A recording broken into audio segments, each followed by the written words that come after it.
teams not trade rights more often. A 6th-round pick is better than no pick at all. Thank you for all your hard work. And Kyle, if you're on the island this summer, wait for the walking sign and go Canucks go. Thank you for that, Logan.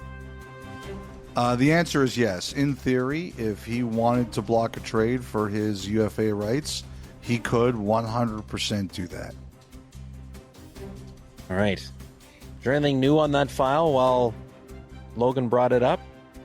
No, I don't think so. Not as far as I can tell. All right. Ryan from Winnipeg. Hello, Elliot, Kyle, and Dom.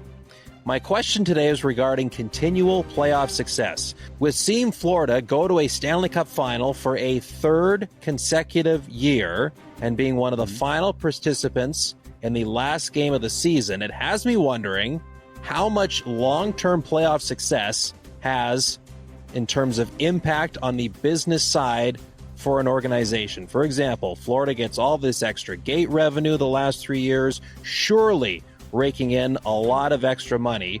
Do teams use this money, for example, front-loading a contract with signing bonuses, or does it all go to the owner? I guess my overall question is it a huge competitive advantage business-wise when going deep in the playoffs for a prolonged period of time? Yes, absolutely it is. The organization makes more money. I mean, the other thing, too, is that everything is split 50-50, right? It's hockey-related revenue. There's costs that get scraped off the top. But let's just say the simplest way of saying it is, let's just say Florida makes $5 million a night from average from a playoff game. It gets split, half league and half players, right? 50-50 on hockey-related revenue.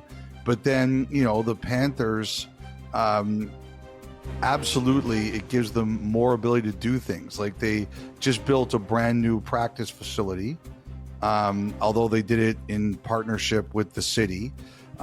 Absolutely, you make more money, whether you use it to pay people, give people raises, build your own infrastructure, do more things in your organization. 100%. The farther you go, obviously, the more healthy you are. And when bigger revenue teams go deeper in the playoffs, the better it is for the salary cap too. And one of the things I've heard too, Elliot, like if you're an organization that maybe isn't maxed out on season ticket sales, if you go on a long playoff run, it's usually the season following is where you see the upswing in season ticket numbers. So that can be great for the business also. Kind of a windfall that comes afterwards. That's a great point, because the Tampa Bay Lightning always talked about how when they won their first Stanley Cup in 03-04, the lockout the next year, it ruined all their momentum. They never had a chance to build off that first Stanley Cup. That's very true, and that's also why I don't understand why Bettman doesn't expand the playoffs, because then you'd have more teams. Even if it's, you only made that play-in round, the excitement created by making the play-in round would sell you more tickets. I completely agree with you on that. I think it's a great point. He even threw Vinny LeCavier on the cover of NHL 06 coming out of the lockout, but probably still not enough to recoup the momentum the Lightning otherwise would have had, if not for that lockout in 04-05. Okay, Jake, next. Hi, fellas. Love the podcast. I am Boston-based, but spend about a week a month in Toronto for work. As I'm sitting here in my hotel lobby in Guelph, watching Memorial Cup highlights, it brought upon a question. In an instance where the home team, who automatically gets a spot, actually wins their league playoffs, how do they fill the 4th spot in the tournament? Also, has this scenario ever happened before? Mm-hmm. It's happened a couple of times. I don't know the exact number. Maybe Kyle does. But basically, if the team that's hosting the Memorial Cup reaches the final of their league, the other team that reaches the final with them goes to the Memorial Cup, whether or not they win or lose their league championship. Yeah. So I believe it's since 1983 that they've gone to this format where they've predetermined a host city.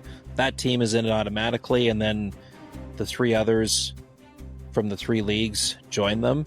I didn't go through all of them, but I just went through them, found the most recent ones. Could you think of the last time it happened that the host city also won their league playoffs? Is it like Kamloops? No, it was not Kamloops. You got to go back to 2008. Okay, hold Kitchener on. Rangers. Okay, well, I guess we're not going to hold on here. Well, there wouldn't have been much figuring out to do once you knew the year. Did Granby do that once, by the way? I can't remember. So Hull back in 97, the Hull Olympique.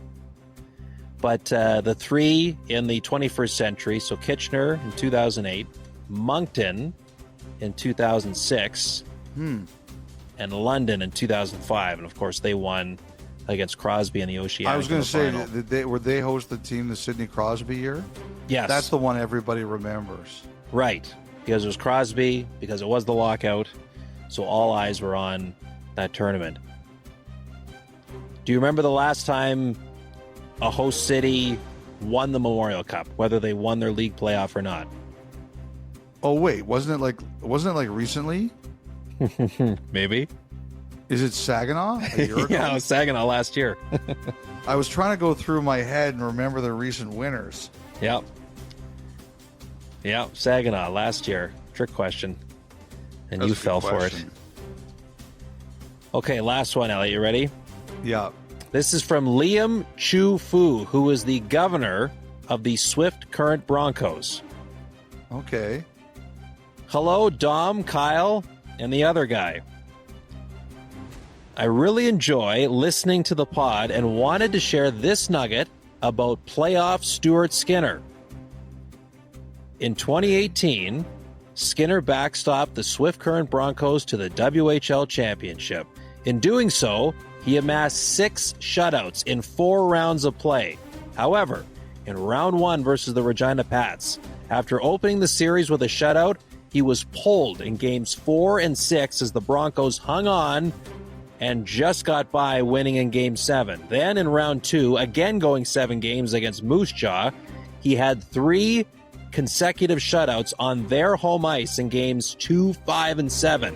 Their poor fans had to sit through the final 3 home games of their season without witnessing a goal from their own squad. In round 3, against his former team, the Lethbridge Hurricanes, he lost games 3 and 4, giving up 5 in each game before the Broncos were victorious in 6. And in the final versus Everett, Stu pitched 2 shutouts, including the Ed Chenoweth Cup Game 6 winner. I tell you all this to point out that being on a bit of a roller coaster ride with Stu and net during the playoffs has some history, going back to his days